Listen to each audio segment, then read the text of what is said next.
¿Qué tal? Soy Angélica Lenz y me da muchísimo gusto que te encuentres con nosotros. Hoy vamos a hablar acerca de la sexualidad. Sí, lo sé, es un tema que para algunas personas es un tabú. Sin embargo, es parte intrínseca del ser humano y está presente a lo largo de todo nuestro ciclo vital. Esto es desde el nacimiento o quizás incluso desde antes, y sigue presente en el ocaso de nuestra vida cuando ya somos adultos mayores. La sexualidad se forma a lo largo de toda nuestra existencia y definitivamente no se limita solo a los genitales. Se va construyendo a partir de los más diversos eventos que influyen e impactan en nuestra vida. Y definitivamente uno de estos impactos importantes es cuando se nace con una discapacidad o cuando se adquiere posteriormente. Y precisamente sobre este tema vamos a hablar hoy. Es cuando convergen lo que es la sexualidad y la discapacidad. Y para eso tenemos hoy una invitada que es experta en el tema y me siento muy, muy contenta de que esté aquí con nosotros. Se trata de Maribel Ortega. Ella se tituló con mención honorífica como licenciada en psicología por la Universidad Nacional Autónoma de México. Es psicoterapeuta Gestalt, es orientadora humanista, facilitadora de grupos, tallerista y además es directora de la Asociación Civil AVE de México, que desde hace 31 años promociona lo que es la salud sexual y también la prevención del VIH en poblaciones clave como también en grupos vulnerables. Maribel ha sido ponente en diversos congresos nacionales e internacionales y por esto y mucho más estoy muy contenta de darte la bienvenida, Maribel. Hola Angélica, qué gusto. Yo también estoy muy contenta de participar con ustedes, de compartir contigo. Muchas gracias por la invitación. No, es un placer. Ahora, ¿qué te parece si antes de entrar de lleno en el tema, no sé si quieras compartirnos un poco sobre ti? Claro que sí, muchas gracias.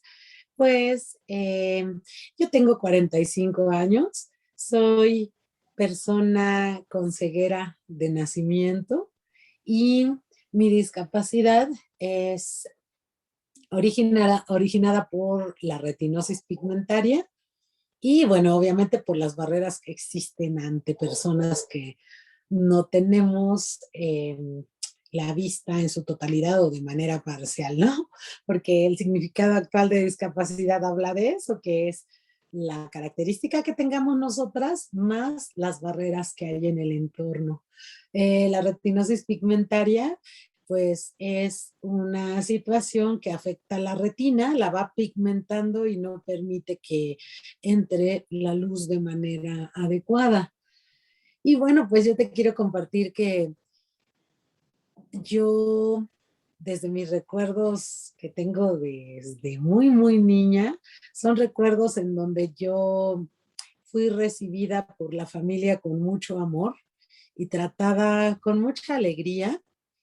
Y también yo recuerdo haber conocido muchas cosas del mundo porque me daban a tocar las texturas, me enseñaban juguetes que tuvieran las formas, por ejemplo, de lo que es una casa, de lo que es un carro. Incluso después me compraron letras que tenían su forma y que yo las podía tocar y podía saber cómo era cada letra.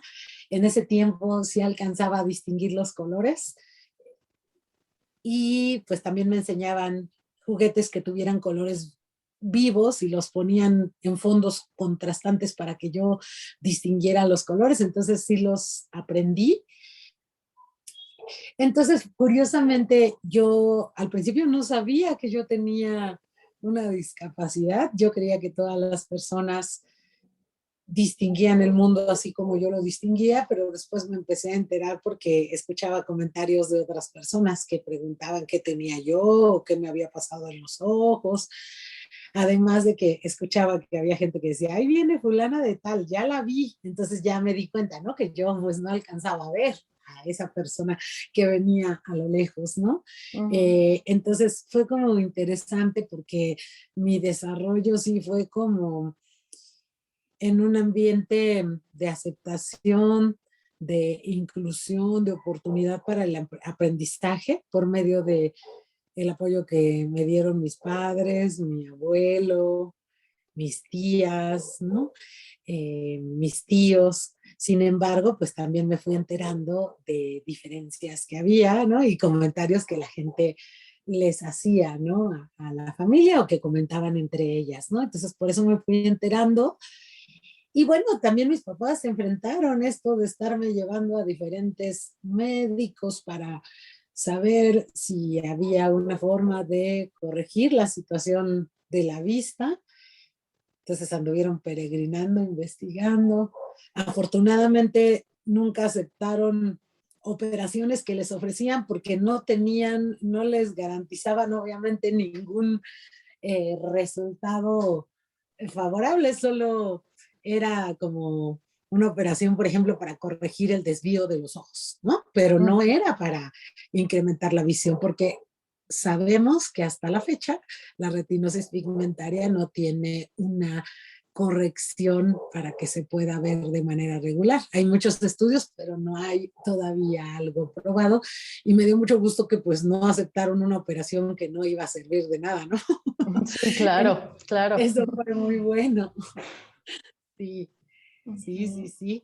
Y pues también yo recuerdo a mi mamá defendiéndome, yo notaba que le hacían comentarios devaluándome o comentarios expresando lástima por mí o comentarios agresivos, ¿no? De para qué la trae, ¿no? Si no ve. Y yo de niña recuerdo que mi mamá la recuerdo muy molesta y defendiendo mi derecho a estar en ese lugar y mi valor como persona. Yo me acuerdo que yo ante esos comentarios sí como que sí me espantaba, ¿no? Y no me sentía bien de que mi mamá se sintiera enojada, lastimada, ¿no? O sea, sí sentía que era algo que le dolía a mi mamá, pero también creo que esa defensa que ella hizo me hizo saberme valiosa. Yo en todo momento me sabía valiosa y en ningún momento sentí que no iba a poder hacer algo, porque creo que me dieron la confianza de saber que sí lo podía hacer y me dieron los elementos para aprender del mundo con los sentidos que yo tenía. Mi abuelo, por ejemplo, me explicó pues desde con respecto a la historia, a la geografía, me ponía ejemplos. Entonces fui aprendiendo y también me fui sintiendo capaz. En ningún momento me limitaron para que caminara, para que me moviera. Entonces incluso me invitaban a hacerlo, ¿no? Me enseñaron pues a subirme al columpio, a subirme a la resbaladilla. O sea, todo eso me permitió sentirme segura y sentirme capaz. Sin embargo, enfrentaron pues ese tipo de barreras sociales ante las demás personas y de, bueno, tener como una orientación tan clara de tal vez otros aspectos que necesitaban, aunque pienso que fueron teniendo una idea de cómo favorecer mi inclusión también. Sí, pues ahora sí que todo mi respeto y admiración por tus familiares, tus papás, tu abuelo, por todos ellos, de verdad. Muchísimas gracias. Yo, fíjate que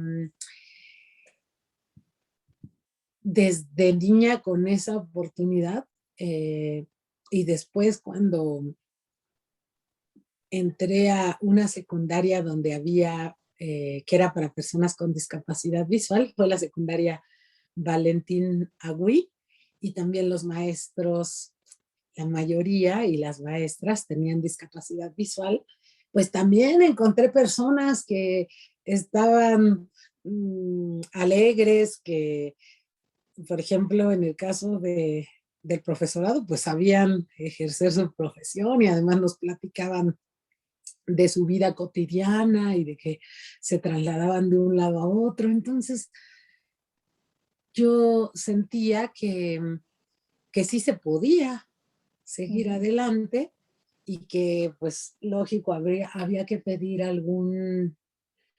buscar algunos ajustes como el escribir en braille, como el grabar, como el solicitarle eh, a las maestras o maestros que nos hicieran el examen oral ya cuando estuviéramos en la prepa, por ejemplo, ¿no?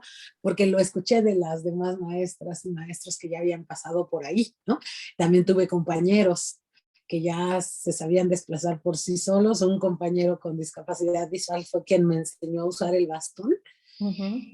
Y él también andaba de un lado a otro, ¿no? Nos contaba de sus fiestas. Entonces yo sentía, en ese tiempo sentía que sí podíamos salir adelante, que había algunos recursos que nos funcionaban, y fue mucho después que me di cuenta que el llegar a salir adelante tenía que ver con haber vencido muchas barreras que había sociales, ya sea nosotros mismos o nuestros papás, depende de la situación en la que cada quien estuvo, y que también había falta de accesibilidad y que eso es una responsabilidad de toda la sociedad para favorecer un mundo más inclusivo, porque yo al principio creía que era un asunto que podíamos resolver como personas y que no era tan difícil, pero después me empecé a concientizar de que eso implica cuando el ambiente no es inclusivo, implica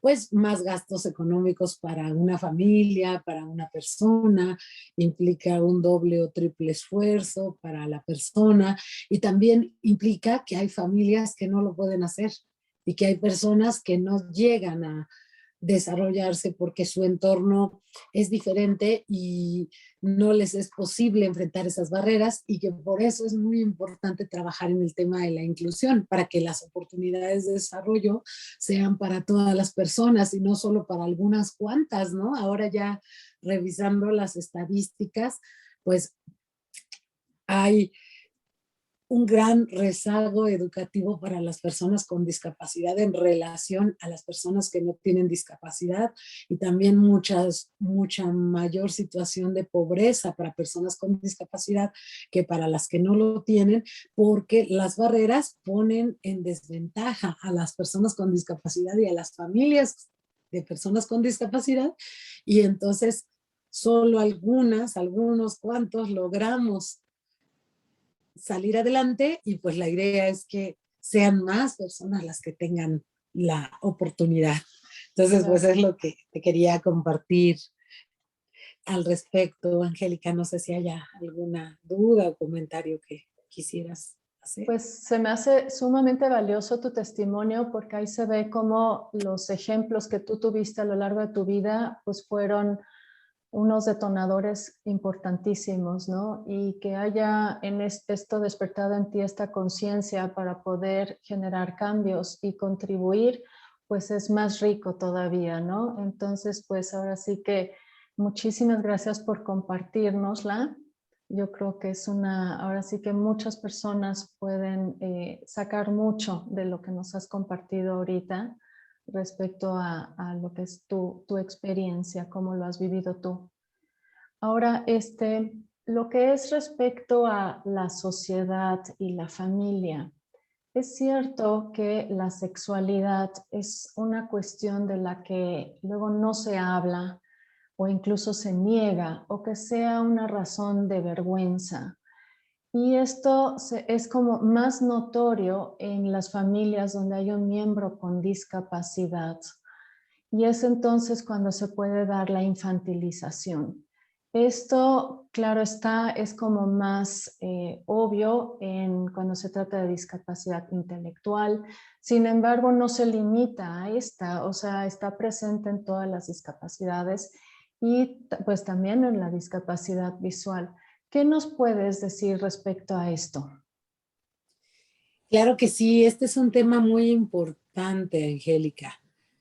Efectivamente, hay una tendencia de la sociedad y dentro de ella, de las familias, de las personas con discapacidad, a tratar a las personas con discapacidad como niñas y niños eternos.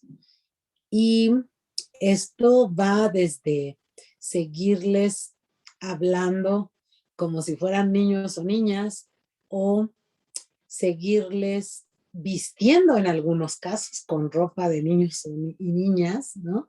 Y también el creer que no van a desarrollar sus deseos sexuales y su necesidad, por ejemplo, de vincularse en relaciones de noviazgo o de pareja, o que no van a querer tener prácticas sexuales propiamente de la adolescencia cuando ya son adolescentes, ¿no?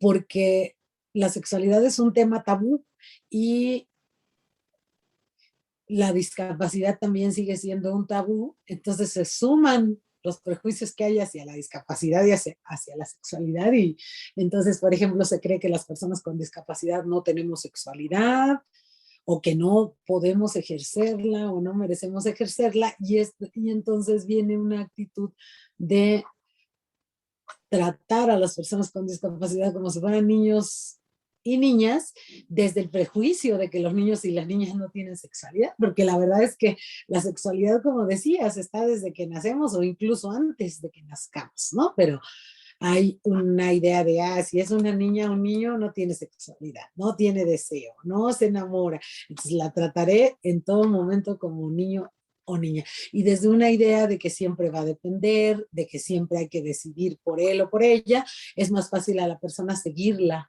tratando como si fuera niño o niña, y no reconocer que va a crecer y que empieza a tener necesidades de expresarse, de hacer valer cada vez más sus decisiones y de ser cada vez más independiente, ¿no? Entonces, es como la fantasía de, bueno, si se quedara todo el tiempo como un bebé o una bebé, siempre la voy a cuidar, siempre le voy a dar, siempre voy a decidir por él o por ella, ¿no? Entonces, mejor la sigo tratando así. Y la verdad que esta es una violación a los derechos de las personas con discapacidad. Las personas con discapacidad tenemos el derecho de ser tratadas conforme a nuestra edad, y tenemos el derecho a saber qué se espera de nosotras de acuerdo a nuestra edad, y a aprender a hacer las tareas que tienen que ver con cada edad, tanto en la casa como en las convivencias. Por ejemplo, aprender a vestirnos por sí solas, a ponernos los zapatos si somos niños o niñas, ¿no? A llevar nuestro plato a la cocina, a lavarlo en la edad en la que está indicado para las demás y los demás, a bañarnos por sí solas. Es un derecho y hay que ir favoreciendo más bien la enseñanza para que la persona se desarrolle con los sentidos que tiene, con buen trato y con la paciencia que requiere el enseñarle a alguien que no ve, por ejemplo, porque no te va a poder imitar, te tienes que enseñar para que lo toque, ¿no? Ujú. Sin embargo, es importante enseñarlo, y tenemos el derecho a saber qué se espera en cuanto a nuestro comportamiento, en cuanto a nuestro rol de hijos, hijas, de alumnas, de amigas, de pareja, para podernos desarrollar y salir adelante, porque si no, si siempre se nos ha tratado como niños o niñas y no hemos tenido oportunidad de convivir con otras personas, cuando vayamos a un espacio con gente de nuestra edad, no vamos a saber compartir y no vamos a poder relacionarnos de manera plena. Entonces es muy, muy importante. Igual la ropa también, la ropa conforme a la edad es muy, muy importante. Somos personas, no somos cosas, no somos niñas, niños eternos, no somos angelitos, somos personas. Igual que las demás, necesitamos desarrollarnos conforme a nuestra edad. Qué bien que mencionas todos estos aspectos porque engloba tanto, ¿verdad? Todo esto de la infantilización, y qué importante es para los padres que se preparen para esto, porque si no de repente llegan momentos en que con terror descubren que su hijo o su hija pues no es ese angelito asexual que ellos pensaban, y se llevan un buen susto, ¿no? Y luego pues pueden incluso haber consecuencias indeseables. Entonces, es muy importante que hayas mencionado esto.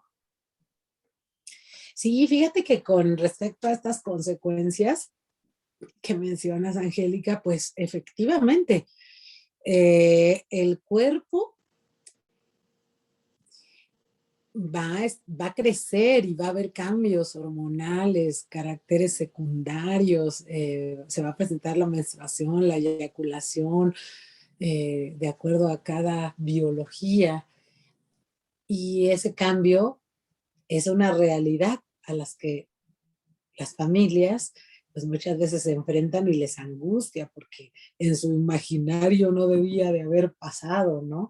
Y algunas lo que hacen, por ejemplo, la esterilización forzada a las mujeres, sobre todo con discapacidad. Esto tiene que ver con la mayor invasión al cuerpo de las mujeres.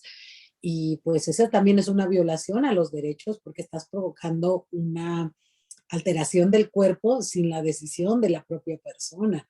Entonces, el cuerpo pues tiene su desarrollo y es importante que se desarrolle como es, pero además, pues la persona desde niña, desde niño va a sentir placer, va a sentir cosquillitas, en algún momento se va a tocar, va a descubrir su cuerpo y entonces las sorpresas que se pueden llevar las familias es que si no le dieron una educación adecuada de la sexualidad, pues la persona no va a saber que para tocar su cuerpo debe ser en un espacio privado y en un espacio seguro, en donde es poderse desnudar, en donde no, ¿no? A quién se le puede besar de la boca, a quién no. Van a tener juegos sexuales, lo importante es que sean juegos sexuales con personas de su edad. Es importante que se trabaje la prevención del abuso sexual y que se trabaje la confianza para que puedan comunicarte lo que están viviendo cuando son niños o niñas, están viviendo algo que no les gusta. Entonces, efectivamente, las consecuencias indeseables, pues es esto, el abuso sexual, ¿no? El que los tocamientos en espacios públicos que favorecen rechazo de otras personas o favorecen abuso de otras personas, por ejemplo, y esta parte que decíamos de la invasión o las esterilizaciones forzadas, que también son muy lamentables y que actualmente son un delito, tanto para el médico que lo realice, ¿no? Y para la familia, pues también está cometiendo ese delito si decide practicar una esterilización sin el consentimiento de la persona. Entonces sí me parece muy, muy importante poder compartir este tema, Angélica, igual ya cuando son adolescentes y deciden tener alguna práctica sexual, también otro de los riesgos es que si no tuvieron la educación adecuada, puede haber embarazos no planeados, puede haber infecciones de transmisión sexual, incluso el VIH, o sea, hay más riesgo para ello porque no se dio la educación por creer o negar la realidad de que la persona tiene sexualidad y que la va a ejercer. Ujú. Sí, sí, ciertamente. Y ahorita has mencionado mucho sobre los derechos. Me gustaría, ¿se puede que profundices un poquito más en realmente cuáles son los derechos en este caso sobre la salud sexual y sobre la sexualidad en general que tenemos las personas con discapacidad? Sí, claro que sí. Los derechos sexuales y reproductivos son parte de los derechos humanos y en ese sentido, en nuestra propia constitución política en México y también en la Convención de los Derechos de las Personas con Discapacidad y en las declaraciones eh, de derechos están avalados estos derechos. La Constitución pues es un instrumento jurídico igual que la Convención y hay otras convenciones de los derechos de mujeres, de derechos de niñas y niños, y ahí aparecen estos derechos. Y son derechos que tienen que ver desde el derecho a la privacidad, desde el derecho a expresar nuestra personalidad y que Ujú. sea respetada nuestra propia identidad y la manera en que nos sentimos, si nos sentimos como mujer, como hombre o simplemente como persona. Hay gente que actualmente está rompiendo los paradigmas y dice, yo no me quiero encajonar ni como mujer ni como hombre, soy una persona. Soy no binaria, tengo características de ambas y pues soy una persona, solamente reconózcanme como persona, ¿no? Y tiene derecho porque es su sensación, su identidad y también su postura, ¿no? Entonces tenemos ese derecho a que se nos respete nuestra identidad, nuestra expresión de nuestra sexualidad y de nuestro género, o sea, cómo nos vamos a vestir, cómo nos queremos mostrar ante la sociedad, ¿no? Si con pelo largo, pelo corto, si con eh, algún maquillaje o sin él, ¿no? También tiene que ver con el derecho a tener un desarrollo libre de nuestra persona en ese sentido, que podamos tener los elementos para desarrollarnos de forma autónoma. Les decía, mmm, sabernos vestir, sabernos bañar, saber escoger lo que queremos. Y en el caso de la discapacidad visual, pues tiene que ver con un aprendizaje de actividades de la vida diaria. También el derecho a relacionarnos afectivamente en pareja, en relaciones de amistad, en vínculos alternativos, el derecho a decidir sobre nuestra reproductividad, o sea, si tenemos hijos, si no tenemos, cuántos tenemos, en qué momento, pero de forma informada y de forma con la orientación completa e integral, que es un derecho para todas las personas, que todas las personas sepan, este, por ejemplo, sobre los métodos anticonceptivos, por ejemplo, sobre los riesgos que hay si se embarazan a tal edad, o sea, todo eso debería de ser más claro para todas las personas y también para nosotras como personas con discapacidad. Derecho a la educación integral de la sexualidad en los medios que lo necesitemos. Nosotras no podemos ver los esquemas o los folletos que nos reparten, entonces tendría que estar la información en audio, en braille, con descripción para saber de lo que se está hablando, y tendría que tener, en cuanto a la educación, ser inclusiva para que yo también pueda tener la misma oportunidad de aprender lo que me están enseñando, por ejemplo, en un taller de uso de condón.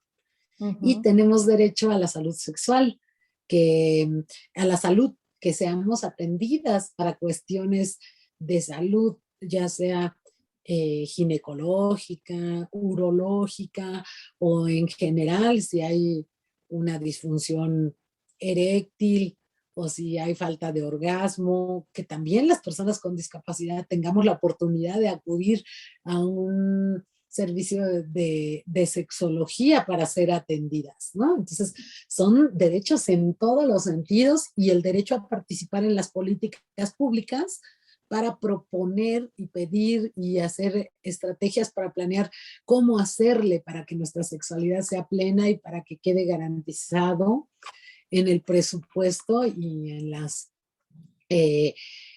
acciones que va a tener el gobierno en sus programas de salud y de educación, y a expresarnos también libremente, por ejemplo, yendo a la marcha del orgullo de la diversidad, ¿no? O saliendo y exigir nuestros derechos a la maternidad o al tema que decidamos nosotras poner pues sobre la mesa. Entonces, pues más o menos de eso van los derechos, y el Instituto de las Mujeres hizo una cartilla sobre los derechos sexuales y reproductivos de las mujeres, de las personas con discapacidad, que ustedes pueden buscar en internet y que varias asociaciones participamos en su elaboración, y ahí explica bien cada derecho y también explica en qué documentos está fundamentado. O sea, te dicen, el artículo de la Constitución mexicana hablan de esto y en la Convención hablan de tal aspecto, y este derecho se puede fundamentar aquí y consiste en esto y en esto, ¿no? Entonces, se puede estudiar mucho más cada uno de estos derechos buscando esa cartilla, que es un excelente trabajo. Está súper. Oye, ¿y ¿nos puedes repetir en dónde encontrar esta cartilla? Sí, es en la página del Instituto de las Mujeres, que es inmujeres.gov.mx, o también la pueden buscar como Cartilla Derechos Sexuales y Reproductivos Personas con Discapacidad y les va a aparecer también. Perfecto, súper.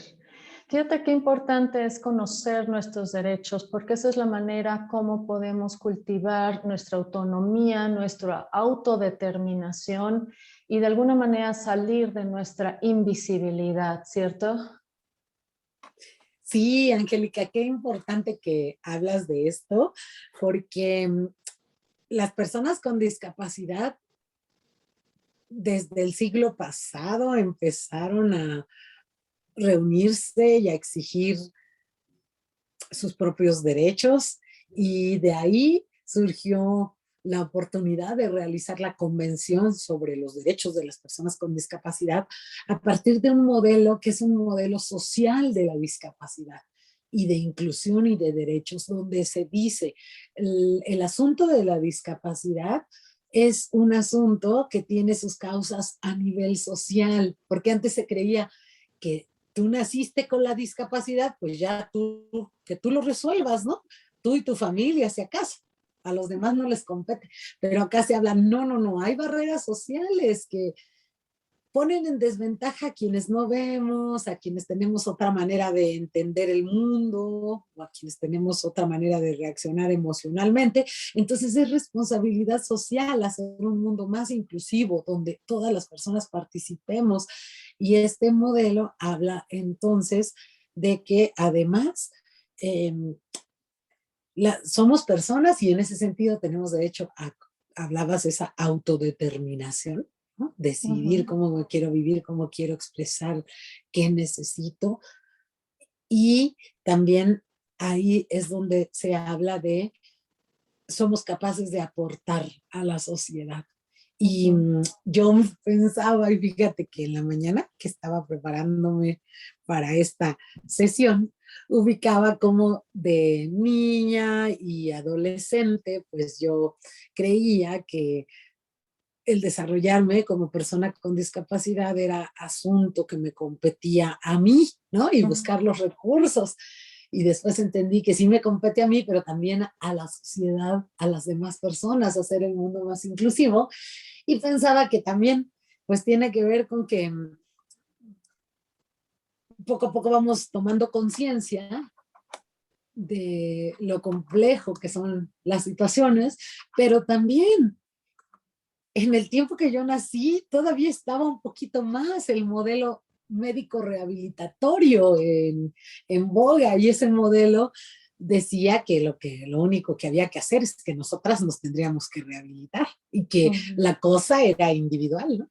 Y apenas estaba naciendo y moviéndose, por ejemplo, en Estados Unidos, este movimiento de los derechos de las personas con discapacidad y de la cuestión social, ¿no? Entonces también en el mundo se estaba moviendo para allá, ¿no? Ujú. Entonces, muy interesante esta reflexión. Y en ese sentido, se ha invisibilizado la realidad de las personas con discapacidad y a veces se piensa que no estamos enfrentando barreras, no se menciona nuestra presencia.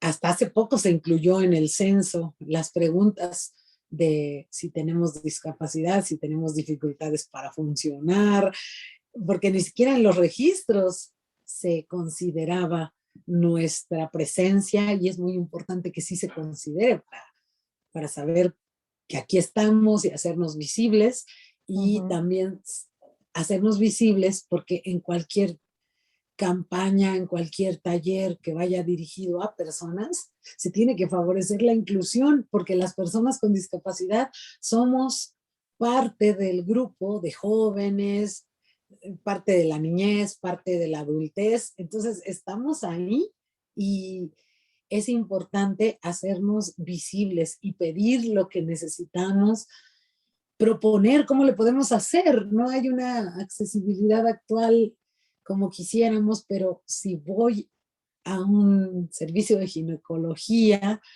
tengo derecho a pedir e incluso a proponer.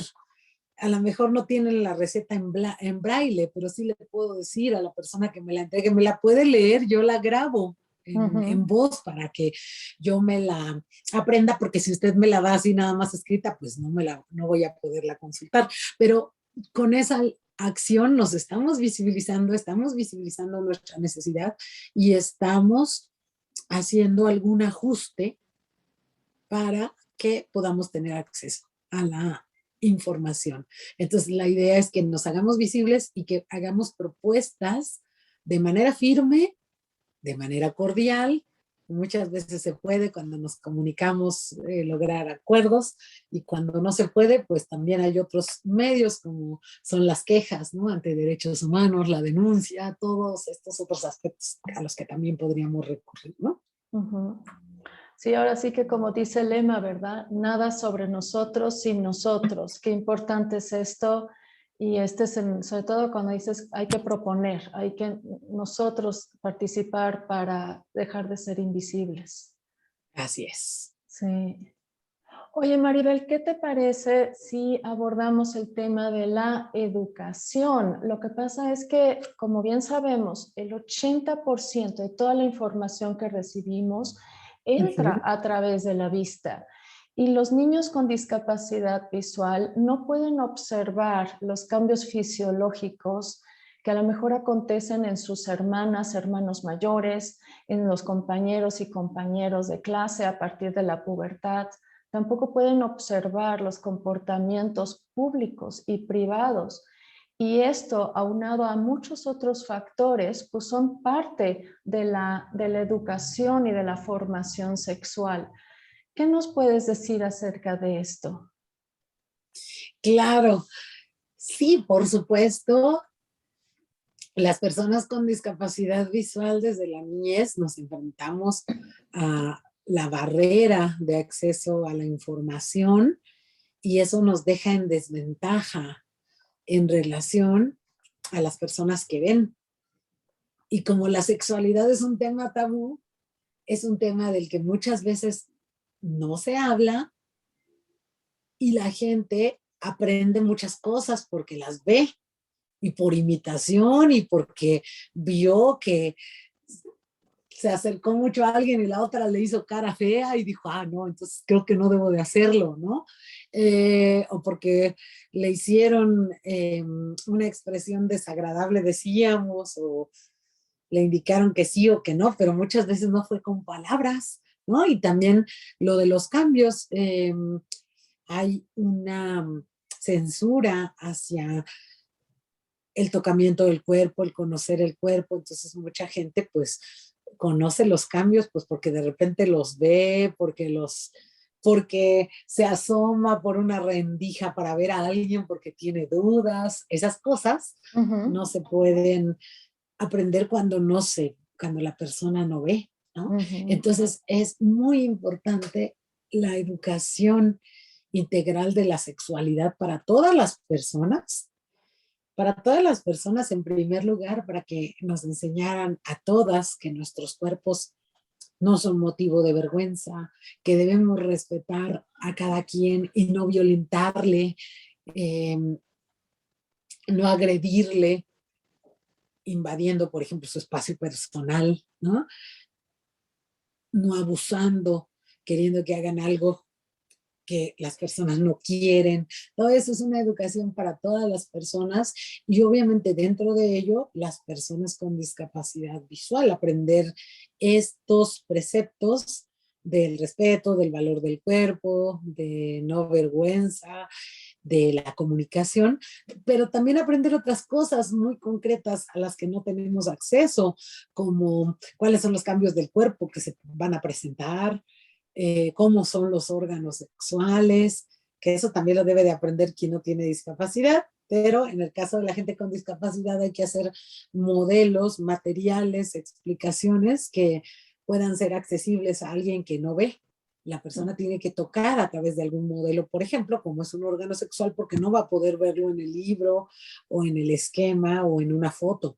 Entonces, la educación sexual integral de la sexualidad debe ser inclusiva y debe de contemplar los mecanismos que funcionen, en este caso a las personas con discapacidad visual, la audiodescripción, el uso de materiales accesibles al tacto, eh, las técnicas participativas que tengan instrucciones también verbales, y eso, bueno, es a nivel de quienes trabajamos la educación integral de manera formal.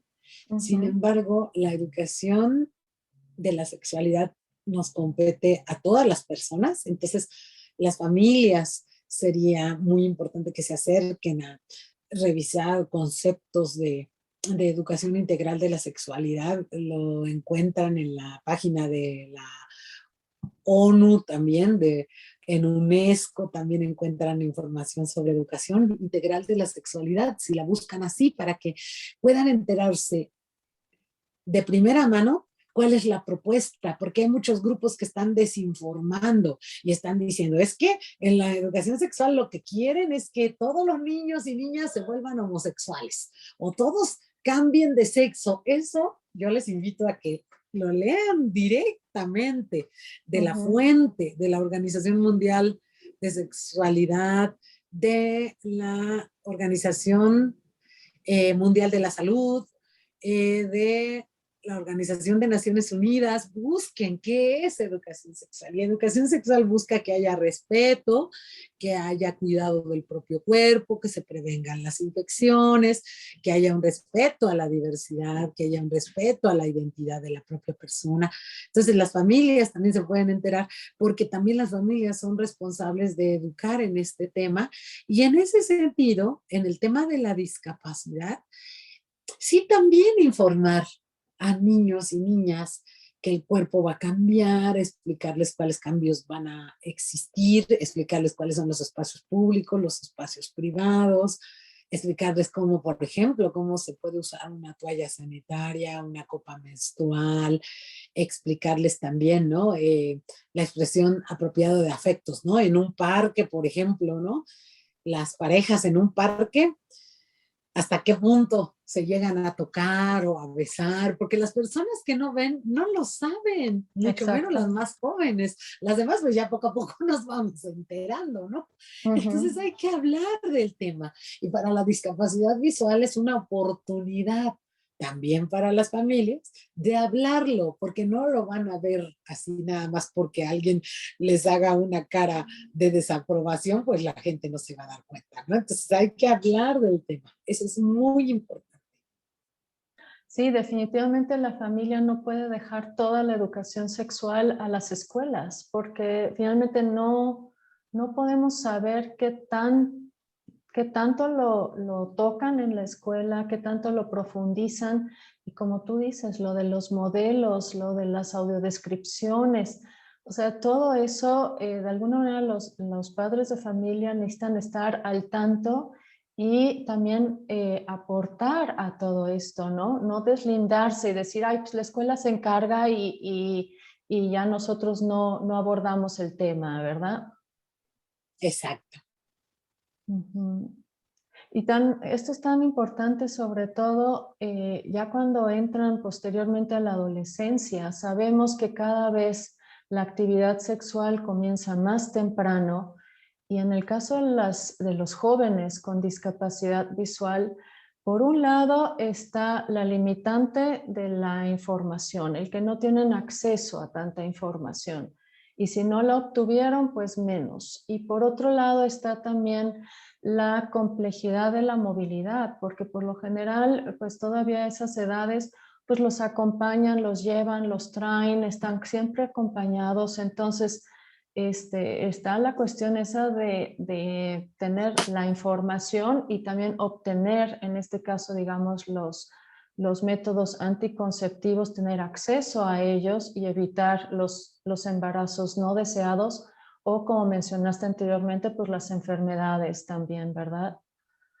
Claro, en ese sentido, tanto favorecer los espacios apropiados a la edad para cada persona con discapacidad. Si son adolescentes, igual que otras personas adolescentes que tengan acceso a estar también en la fiesta que se hace en la escuela, con los horarios que se establecerían para otra persona adolescente, pero sí tengan el acceso y que tengan acceso a estar ellas en su propio grupo y no siempre acompañadas, porque van a aprender a socializar, pero para eso, pues debieron de haber aprendido antes, por ejemplo, ¿no? A comer solas, ¿no? A eh, poder orientarse en un lugar, a saber pedir ayuda, o sea, es todo un proceso que tiene que ver con una inclusión que se tiene que trabajar desde la familia, desde la infancia y que también al fin y al cabo repercute en un desarrollo pleno de la sexualidad y un desarrollo saludable, pero que haya ese espacio en la escuela, sus espacios. Hay casos muy extremos donde personas con discapacidad visual fueron acompañadas por alguien de su familia durante toda su educación escolar.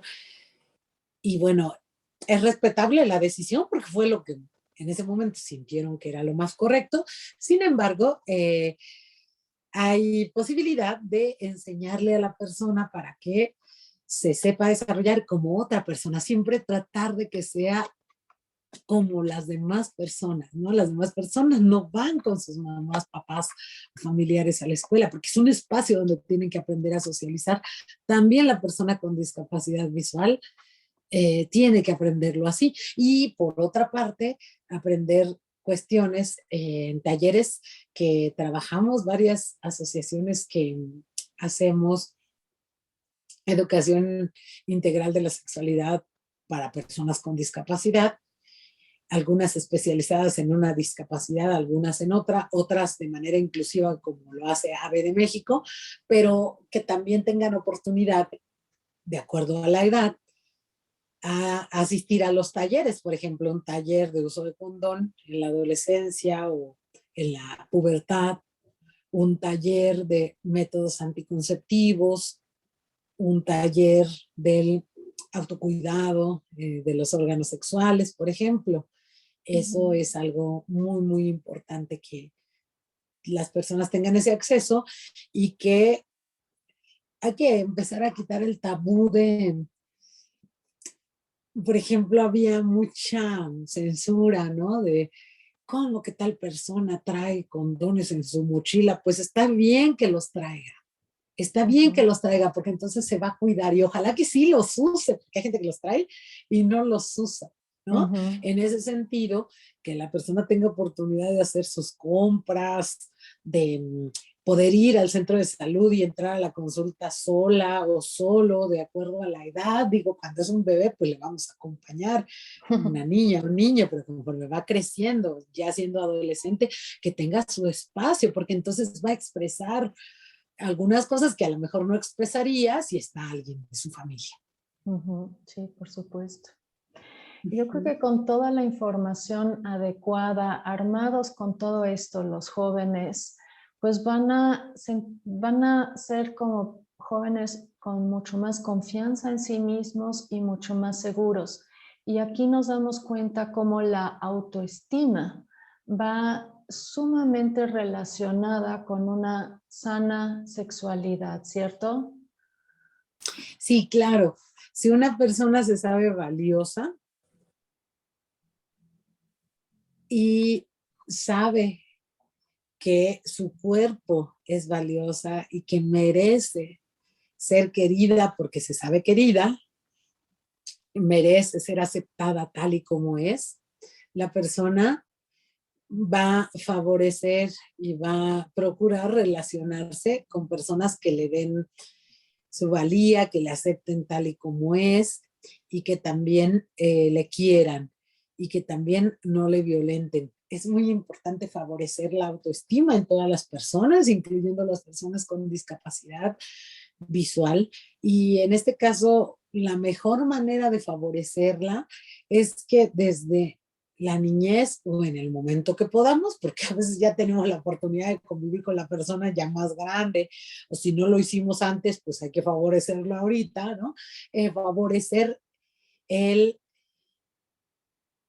dar la bienvenida a esa persona. Como decían, la inclusión no es dejar entrar, es dar la bienvenida. Es, tú eres parte de este mundo, bienvenida, ven, vamos a hacer esto.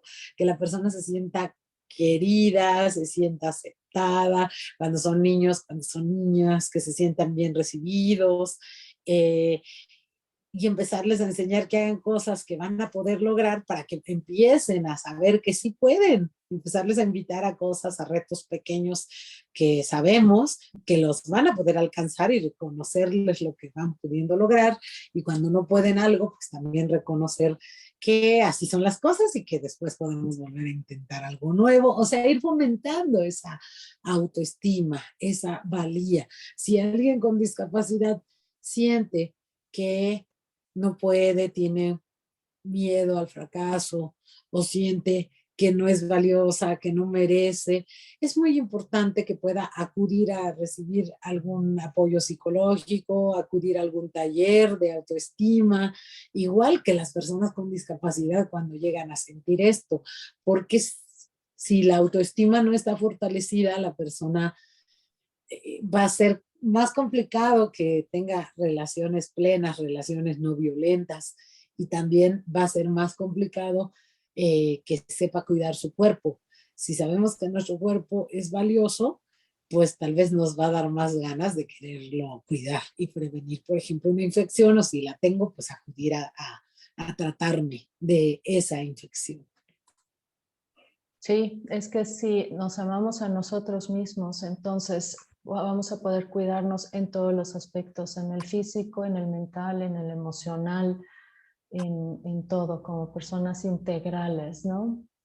Exactamente. Y fíjate, Angélica, que nadie somos perfectas, y No. entonces por eso yo les decía, prevenir una infección de transmisión sexual, pero si tengo un síntoma, pues atenderme, porque también no es de que alguien a lo mejor nunca se va a infectar, ese es el ideal, pero si de repente algo pasó, pues hay que Ujú. acudir y con especialistas en el tema de infecciones de transmisión sexual y hacer pues los estudios pertinentes y las atenciones pertinentes para poder recuperar la salud, ¿no? Y también en ese sentido te comento, hay que aprender a reconocer las situaciones de violencia, porque también podemos procurar tener relaciones que no sean violentas, pero podemos en algún momento descubrirnos enredadas en una relación de violencia, las personas. Pero si ya sabemos de qué se trata, va a ser más fácil que en algún momento logremos salir de esa relación y pedir apoyo y hacer lo que nos toque hacer para salir. Por eso también es importante, cuando hay autoestima, cuando hay educación de la sexualidad, es más fácil resolver las cosas aun cuando ya las estemos enfrentando, ¿no? Porque pues no es de que nunca me voy a infectar, nunca voy a estar en relaciones de violencia, eso sería lo deseable, pero pues a veces pueden pasar cosas como a toda persona y pues hay que resolverlas. Sí, y aquí es ahora sí que lo menciono yo con frecuencia, la clave es la información y la información es poder y nos ayuda a manejar y a Exacto. controlar las situaciones. Sí. Oye, ahorita que mencionaste las enfermedades, me gustaría mucho profundizar en esto de las enfermedades, que luego no se habla mucho acerca de esto. VIH, el SIDA, otras, el papiloma, ¿no? ¿Qué nos puedes decir? Claro, mira, las infecciones de transmisión sexual, pues por ejemplo, el virus del papiloma humano sigue siendo una situación muy frecuente que se encuentra en alto porcentaje en las mujeres y que da síntomas, y que los hombres en general lo tienen también en alto porcentaje, pero es asintomático. Entonces Ujú. ellos no tienen síntoma, pero sí lo transmiten. Por eso es importante que las mujeres, una vez teniendo vida sexual activa, podamos hacernos nuestro Papa Nicolau y nuestra colposcopía una vez al año para corroborar cómo estamos, porque si hubiera alguna manifestación, por ejemplo, del virus del papiloma humano, hay que hacer un procedimiento para prevenir que esa lesión pueda evolucionar, que en algunos casos evoluciona a cáncer. Entonces hay que estar al pendiente sabiendo que existe este virus y que es muy frecuente en muchas personas y no tiene que ver con el número de parejas que se tenga. Muchas personas que tienen una sola pareja tienen el virus del papiloma y así es, porque es el virus es un virus que anda entre las personas ya de manera muy constante, ¿no? Y, por ejemplo, pues hay otras infecciones como la gonorrea, la clamidia, que lo que generan son flujos vaginales de mal olor, de una consistencia distinta al flujo común, por eso hay que conocer nuestro cuerpo. El flujo de la vagina no tiene que oler mal.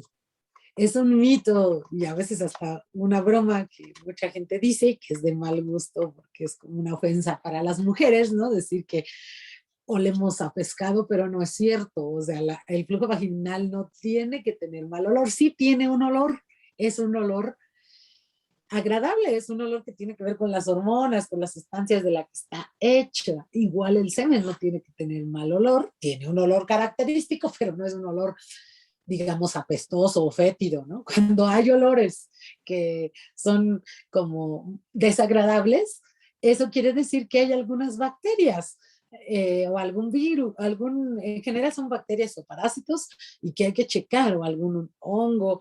Entonces, revisar esto, estar atendiéndose. Hay infecciones que son solo vaginales, que no son por haber tenido una relación sexual, sino por un cambio hormonal o por cuestiones de diabetes, pero que también hay que acudir para tratarlas y evitar que sigan avanzando. Entonces, y también granos, verrugas o como fogazos en el lugar de los genitales, de los órganos sexuales, son síntomas que habría que atender. A veces es un barro, pero pues es mejor acudir. Si tienes algo ya te van a desmentir, a veces te van a decir, bueno, esto solo es un barro, ¿no? Claro.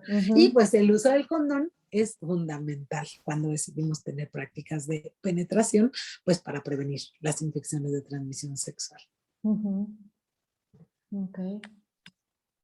¿Hay estadísticas sobre si la población con discapacidad está más expuesta a enfermedades de transmisión sexual? Qué interesante esta pregunta, Angélica. Fíjate que todavía no hay todavía no hay estadísticas específicas sobre la población con discapacidad y las infecciones de transmisión sexual. ONU-SIDA, que es el organismo de Naciones Unidas que trabaja en el tema de VIH-Sida, ha reportado que de acuerdo a algunos estudios que se han hecho en algunas regiones de Norteamérica, en África, han encontrado 3 veces más posibilidades y 3 veces más número de casos en personas con discapacidad que en las que no lo tenían, no tienen la discapacidad. Obviamente, mayor número de infecciones, por ejemplo, en mujeres que tienen discapacidad psicosocial y están internadas, porque ahí también ustedes saben que ocurren muchos abusos sexuales y violaciones, ¿no? De parte de a veces de las autoridades hacia ellas y cosas que se suman. Entonces, bueno, estos datos permiten que la Organización de Naciones Unidas habla de que para prevenir y de veras detener el VIH hay que trabajar también en la prevención en grupos que no son visibilizados. ¿Y cómo? Pues haciendo registros, estadísticas de qué está pasando, pero también favoreciendo la educación integral de la sexualidad en las poblaciones con discapacidad. ¿Hay más riesgo? Pues sí, porque en los otros porcentajes también se ha encontrado, hay más rezago educativo, hay más necesidades de salud insatisfechas en población con discapacidad, hay más cuestiones de pobreza y todos esos son factores que favorecen que haya mayor vulnerabilidad a las infecciones. Entonces, seguramente hay más que en la población en general. Sí, es impactante esto. Sí. Sí. Oye, Maribel, fíjate que ya tenemos el tiempo encima, pero no te quiero dejar ir hasta que nos platiques brevemente a qué se dedica la Asociación AVE de México. Claro que sí. Muchas gracias por preguntarme. Fíjate que, fíjate que AVE de México es una organización donde trabajamos la promoción de la salud sexual y la prevención de infecciones de transmisión sexual y de VIH en poblaciones clave para el VIH y en poblaciones en situación de vulnerabilidad. Entonces, incluimos tanto a jóvenes, a poblaciones LGBTTI, a personas con discapacidad, a personas afectadas por VIH y a toda persona que quiera tener una mejor salud sexual. Y lo hacemos a través actualmente de talleres, cursos, conferencias, acciones informativas como esta. Actualmente estamos trabajando vía Zoom, estamos impartiendo talleres durante cada mes, aproximadamente 2 talleres por mes, y les invitamos con mucho gusto. Son talleres inclusivos donde hay interpretación en lengua de señas mexicana, donde hay descripción de lo que se está trabajando y también pues donde se pueden sentir en confianza para preguntar, y la ventaja que sea ahorita a distancia es que pueden inscribirse personas de diferentes lugares de la República y también que pueden asistir tanto personas con discapacidad como sin ella, familiares y toda persona que quiera asistir, y que es para aprender de los temas que se van tocando, porque las personas tenemos intereses parecidos, queremos hablar de pareja, de amor, de infecciones de transmisión sexual, de placer, tengamos o no discapacidad, y AVE lo que busca es una vivencia placentera, plena. Entonces muchos de los temas que habla AVE son basados en el tema del placer y en el tema de la diversidad de formas de sentir placer, que son temas muy callados. Muchas veces mucha gente dice, aquí quiero saber de sexualidad, pero muchas veces se encuentra solo con el tema, ¿no? De anticonceptivos, uso de condón, prevención de embarazos. Y hay muchas dudas que se quedan en el aire, ¿no? Así de, ay, ¿de qué otras maneras puedo sentir placer? ¿Qué pasa con estas otras prácticas que la gente dice, ¿no? Que vive, ¿no? El poder ver, el poder tocar, ¿qué pasa con las caricias? ¿Qué pasa con el uso, por ejemplo, de los gente que se viste de cuero y tiene prácticas con otras personas que quieren tenerlas? ¿Qué pasa con eso? Pues todos esos temas en AVE los tocamos. ¿Qué pasa ahora con el tema del poliamor o de otras prácticas alternativas? ¿Qué? ¿Eso a qué se refiere? Todos esos temas los tocamos para que la gente esté informada. Entonces, y tenga la educación al respecto y aclare sus dudas. Qué bien. Oye, ¿tienes algunos talleres en puerta para que la gente se entere? Sí, claro, para el mes de agosto tenemos 2 talleres muy interesantes. El 3 de agosto tendremos un taller que se llama BDSM, y es lo que quieres saber sobre el BDSM. Es un taller teórico práctico que lo va a impartir Cristal de Sade, que es una compañera sexóloga que además conoce del BDSM, y bueno, ahí podrán saber qué es el BDSM, pero tiene que ver con aquellas prácticas que tienen que ver con amarres, con dominación, con sumisión, con el tema de sadomasoquismo, con el tema de leathers, que mucha gente menciona, ¿no? Así, ¿por qué esta persona se viste con una falda de cuero y por qué trae en la mano un látigo? ¿Qué prácticas quiere hacer, no? ¿O por qué trae estas zapatillas tan altas, no? Son prácticas que han venido y que están agrupadas en estas siglas y que en este taller se hablará de cómo se llama cada práctica, cuáles son las características de las personas que desarrollan estas prácticas y saber que esto es independiente de la cuestión de la violencia, porque estas son prácticas de gente que está de acuerdo en practicarlas y tiene sus palabras claves para poner límites, y me gusta que sea una sexóloga quien lo va a presentar, una mujer, porque también va a hablar pues de las cuestiones de género, ¿no? Porque en todas las prácticas a veces se viene el abuso de poder de los hombres hacia las mujeres, entonces siempre hay que hablar de cómo hacerle para que nosotras vivamos nuestra sexualidad de manera placentera, no por complacer a otros y sacrificar lo que queremos, ¿no? Entonces esa es la práctica, el taller de BDSM. Y el 24 de agosto vamos a tener un taller sobre orgasmo femenino y entrenamiento de piso pélvico, unos ejercicios para poder tener mejores orgasmos nosotras como mujeres. Estos talleres van a ser por Zoom y van a ser de 6 de la tarde a 9 de la noche. El 3 de agosto, el de BDSM, todo esto de cueros, látigos, eh, prácticas de dominación, sumisión, todos estos temas.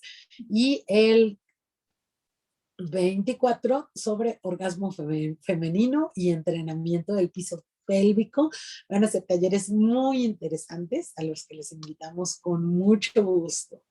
Gracias, Maribel. Oye, antes de que nos compartas tus datos para que la gente pueda buscarte, sé que tienes estos modelos anatómicos especiales que ustedes crearon.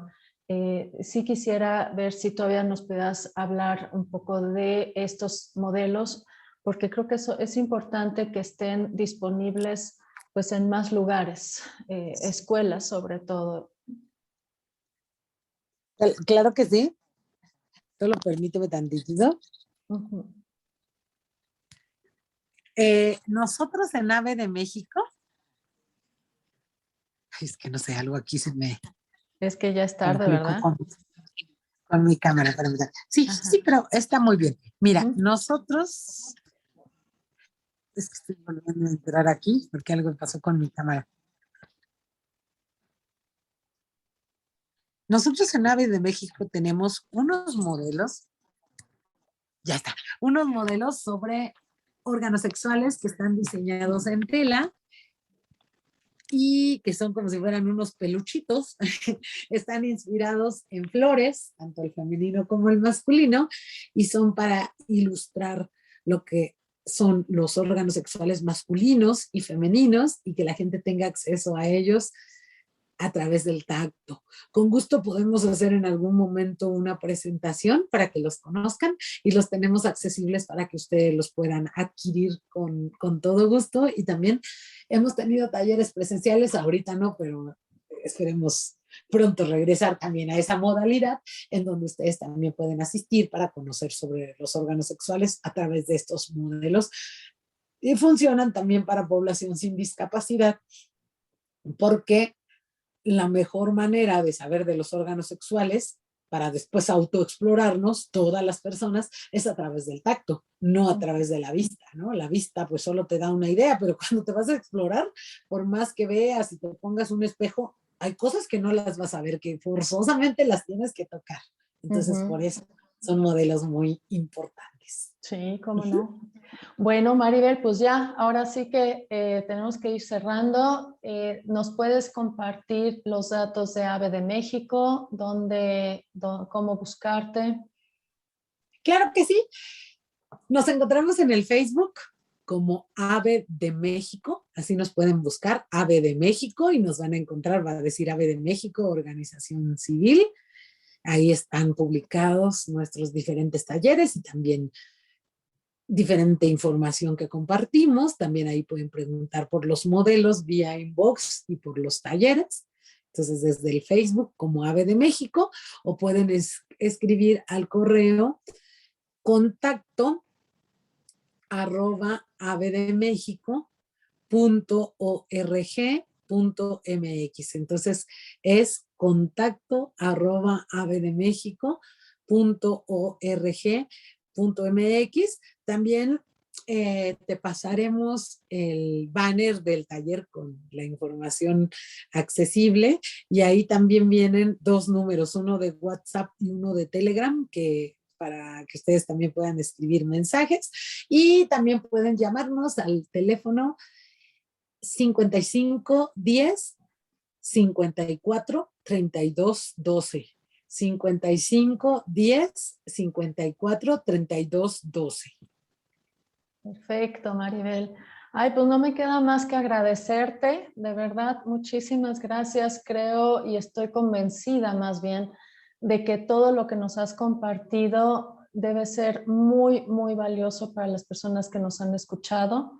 Entonces, de verdad, muchísimas gracias por tu tiempo, por tu disposición y por todo lo que nos has enseñado el día de hoy. Muchísimas gracias, querida, que estés muy bien. Muchas felicidades para este espacio y pues seguimos en contacto con ustedes. Gracias.